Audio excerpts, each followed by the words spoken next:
Hey there, everybody. So it's been all week that I have not been on here. So if you are on, woo. If you're not, totally understand, because it is not 6 a.m. where I am at. It is more like about 7:15 a.m.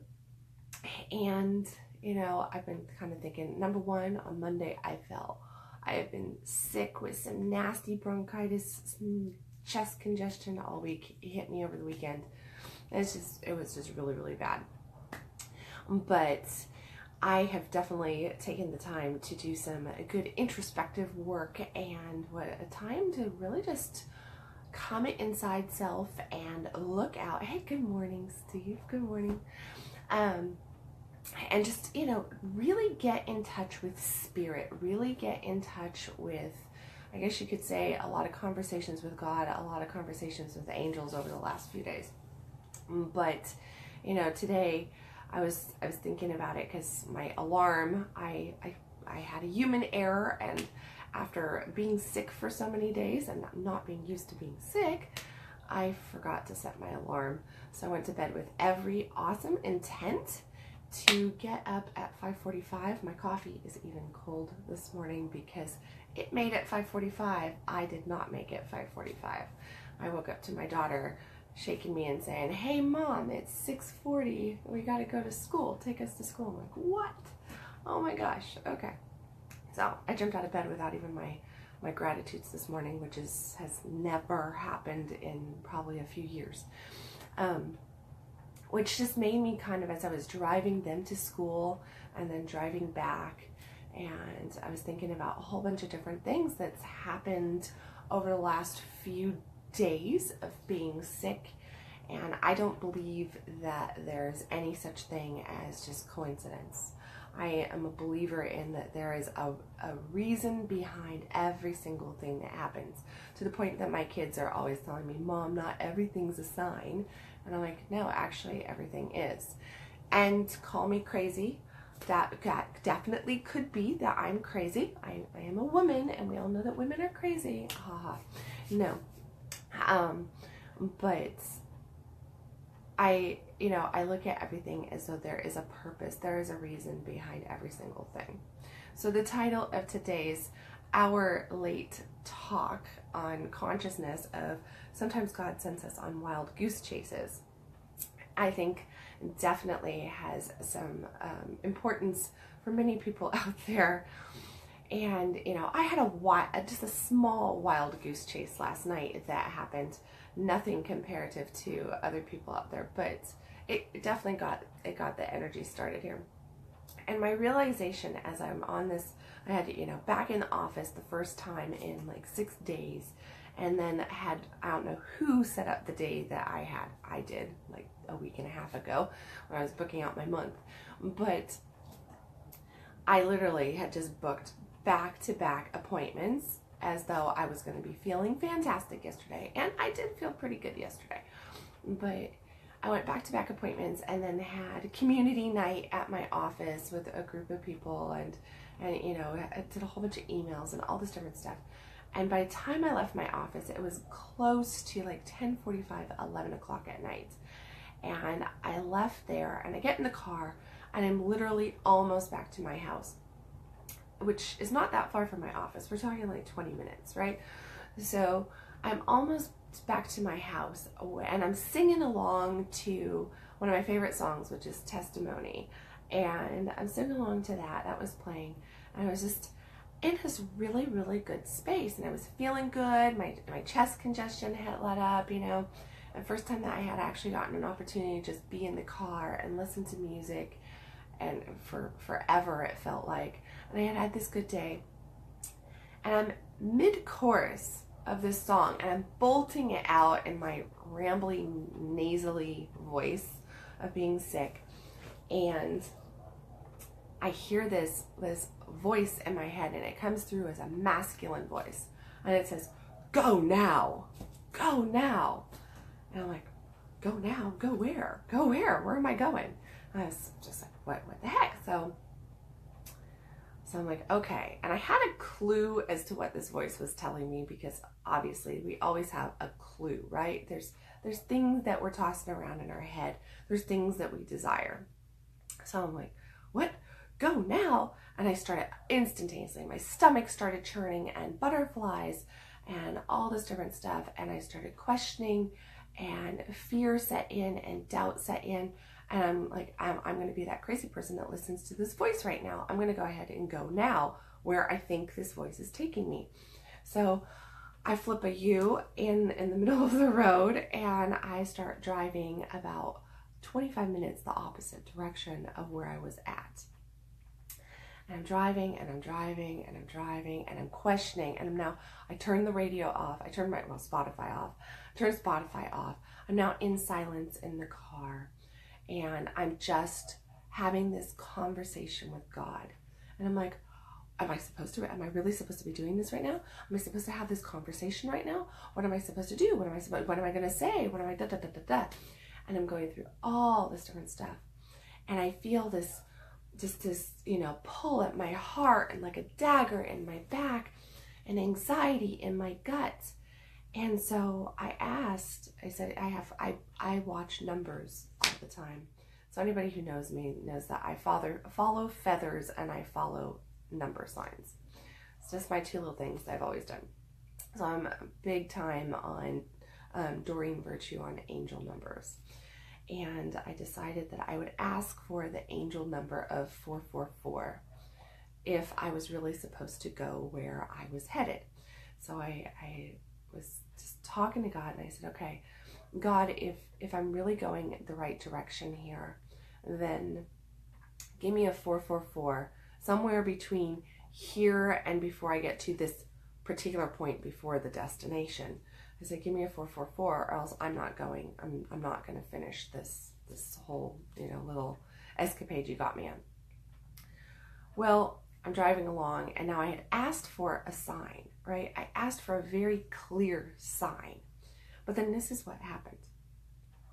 And here's the lesson of this very quick morning conscious coffee, because I'm so late to this as well, is that I asked for this clear sign of 444 to appear.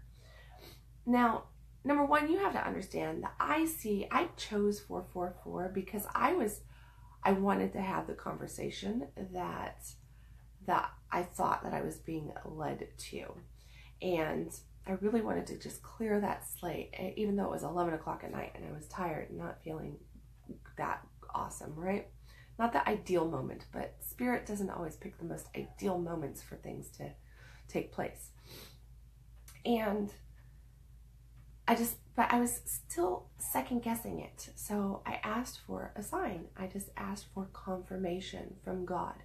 And I chose the 444 because I can tell you that there is probably not a day that goes by that if I'm just driving or just sitting at home and doing work on my computer, I don't even have to leave my freaking living room. And 444 will appear to me numerous times throughout the day when I am not asking for it. So I feel like my angel buddies, you could say, are always around me, and that I'm always being guided, and that there's always angelic presence and connection around me. And that's the world that I've always lived in since I was a little girl. And yesterday, when I asked for this clear message of 444 for this goose chase that I ended up being on, I then turned around, got caught up in my worry, in my freak out. I got caught up in the words that I was going to share. I got caught up in the panic, the excitement, you name the emotion that was going through my body, the humor of my craziness in the moment. I even got caught up in that. And guess what? I never once saw a 444. So there I was, about a minute and a half away from my destination. I pulled into a parking lot to kind of pull myself together, and I had not even realized. Now you have to realize that I'm a minute and a half away from my destination. It's now like 11:15, 11:20 at night, and I have not realized that I asked for a direct message and I forgot to listen. I forgot to listen to the signs, which means I forgot to remain open.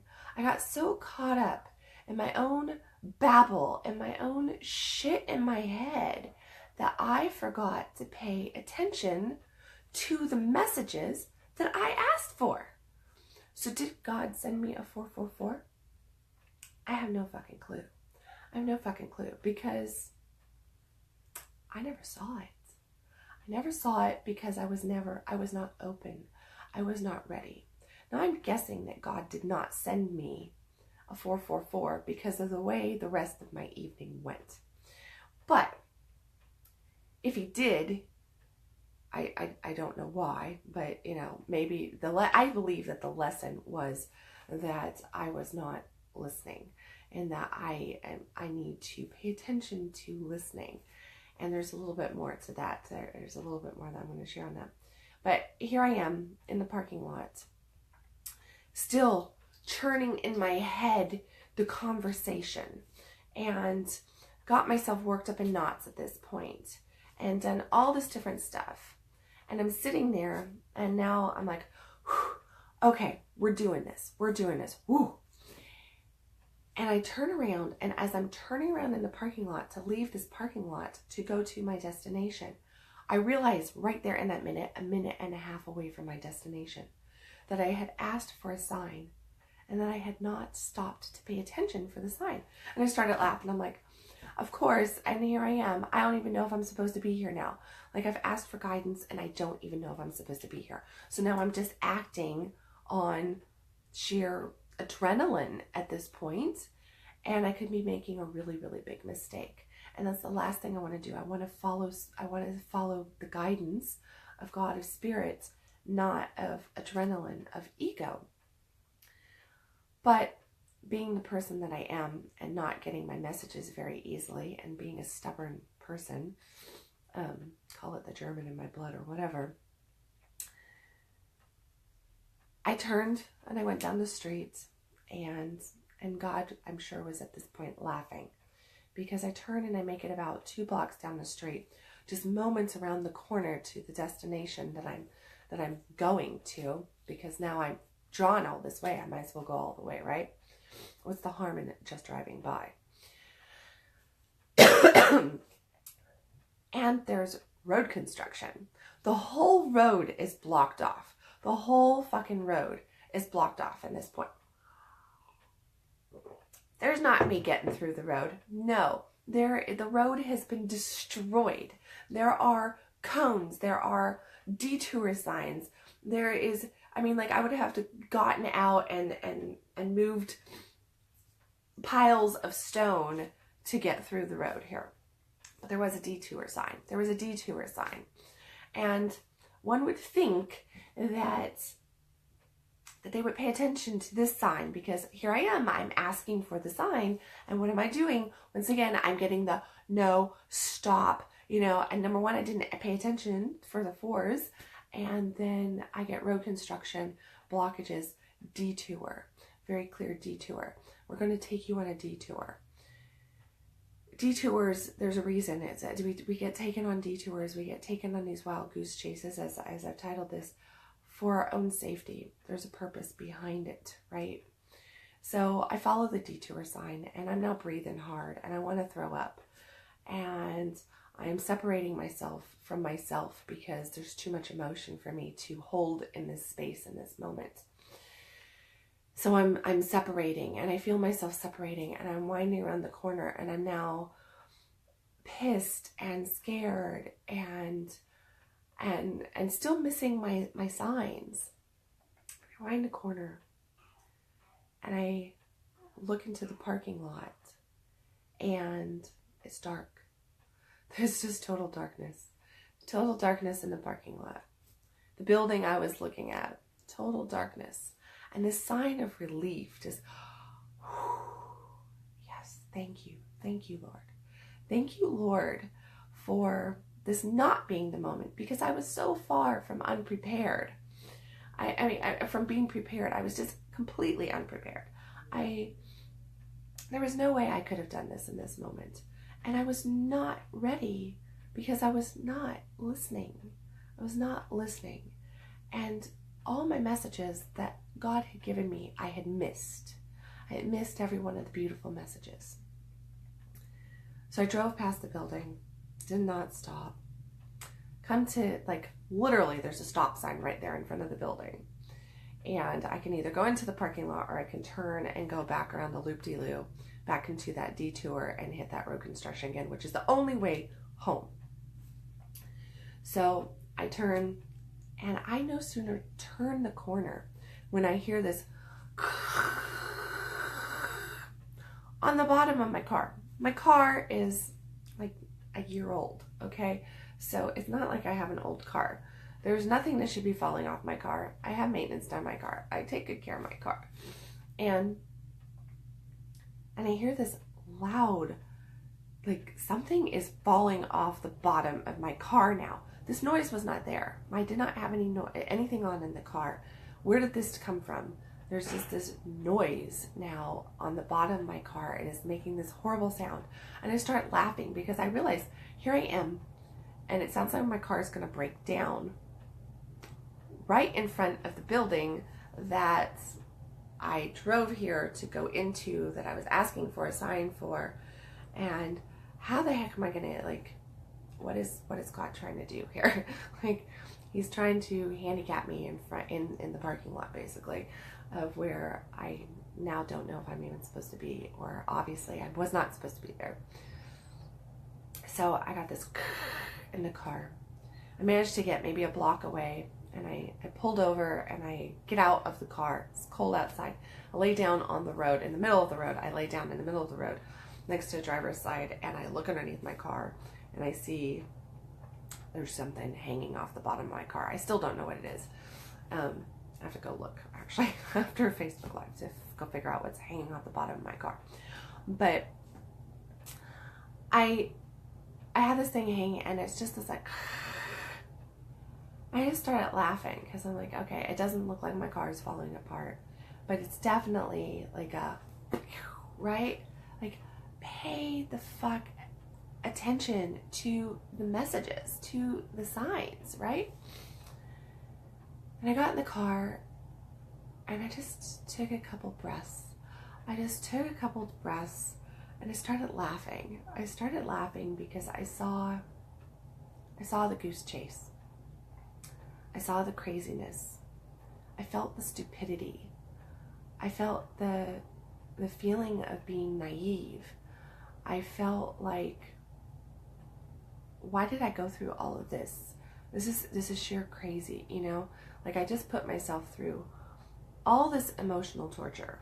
I just drove my ass basically almost an hour round trip out of the way when I was almost home. And for what? Nothing, right? It appeared in our world, it was nothing. It was absolutely nothing. It was the wild goose chase. And I felt really, really stupid. Really, really stupid. And I took the next probably 10 minutes to just feel stupid, call myself some stupid stuff, doubt spirit, doubt God. I became the biggest doubting Thomas on the face of the planet for about 10 minutes. And took a completely different path home, because there's actually a very direct road to my house right on the other side of this building. And went ahead and I took that road home. And again, I didn't see any. I was like, okay, you know, give me something. Tell me that you're out there. Tell me that you're out there. You know, was this completely nothing? I didn't get one sign that I normally get. It was like God turned his whole back to me for the next 20 minutes of my road. And I sat there in what I would like to call silence, But it was not silence because of this awesome thing that was making all this noise on the bottom of my car. It was just for about 25 minutes. Now I could have turned on the radio. I could have listened to music. I could have tried to sidetrack myself. And I did for the last about 5 minutes because I was in such a negative tone after such a positive day. I beat myself up for so long on that ride home that I decided that I couldn't walk into my house in that mood. I wasn't going to bless my family, my children with that. So I listened to a couple upbeat songs, and I got out of the car and I looked up into the sky, and there was just no moon. The stars were so bright, but there was no moon from my vantage point. And I looked up and I was just like, And this strange thing happened. As I looked up at the stars, I felt peace. I felt peace, and I started to see that all this stuff that I had done was not being done to me, was not happening to me, that it was not even that I had made the wrong decision, the right decision. It didn't really matter in that moment. My action was not what mattered. The lesson is what mattered. Me getting that lesson of not listening, of not opening up to the power of listening is what sent me on that goose chase, is what sent me down this road of lack of clarity, of doubt, of of not being able to connect. It was me not listening. It wasn't God. Because here's the thing, I did tell God, I said, give me a sign by this destination so that I don't round that corner and make a fool of myself and totally fuck things up.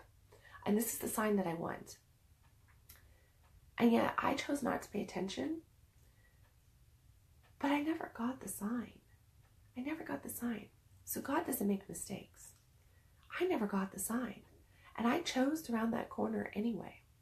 And God made sure that I didn't fuck up because the person I was going to talk to was not there. The parking lot was black. It was dark. There were no cars in the parking lot. The building was empty. And that was a godsend. That was a blessing. And before that, the road was blocked and there was a detour sign. The message was clear. We're taking you on a detour. This is not your time. This is not your time to have this conversation. This is not the time. You're on the wrong path. Detour, we're going to keep you safe. We're going to keep you safe.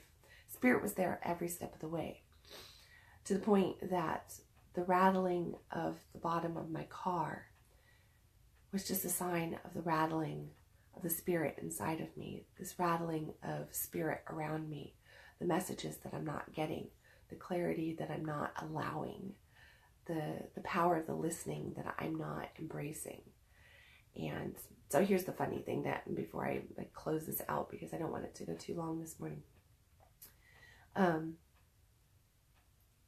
Over the course of being sick, literally the first about 3 days for sure of being sick, it took every drop of energy that I had just to come down my stairs and sit my butt on the couch and try to be awake. And then I was in and out of consciousness during that time frame. So I normally drink coffee, as everybody knows. I normally drink coffee in the morning. I could not even handle the coffee. I was just like, I can't do that. So I've been drinking a lot of tea. I do love my herbal teas too. And I had 2 different teas going with 2 different companies going. Here's the interesting thing. 2 different companies. One is just I don't even know what the brand is, and the other one's the Yogi Tea brand. The basic message that I got on 2 tea bags from these 2 different companies was the power, embrace the power of listening. And that was the Yogi tea bag. The other one was something about still yourself and listen, or something like that. So embrace the power of listening. Still yourself and listen. I got these back to back on the same day. different teas, different tea boxes. And I save the little tea things because I'm like, all right, I get it. I need to listen. I think I'm listening, but I'm not listening. And it all accumulated to this moment when I got to put into play my inability of listening. And hopefully me sharing this helps those who listen to this to look at where they're not listening, to examine the messages that are all around you, how Spirit is for sure speaking, and things happen in divine time. This I do know. And even in the midst of my doubt last night, I pulled myself out of that shit, and you know, and I have big time moments of doubt, and I second guess things, and I worry. But at the end of the day, I always go to bed with a prayer in my heart of gratitude and certainty that things happen in divine time, and that we are guided. We are guided, and that there are messages out there, and that they're just waiting to be received. The guidance is there if we'll have it. The map is there. And you know, it's funny, I was late last night, right before I went to bed, because I have not been going to bed as late as I did last night. I got into bed and my phone went bloop. And for some reason, I never pay attention to it, but I normally have my phone silenced. It wasn't silenced, it went bloop. So I grabbed my phone right before I settled into my bed, and I looked at it, and it was from Brendan Burchard. Love Brendan Burchard. His story is fantastic, but it's a marketing email, and who opens up a marketing email at now 12:30 at night?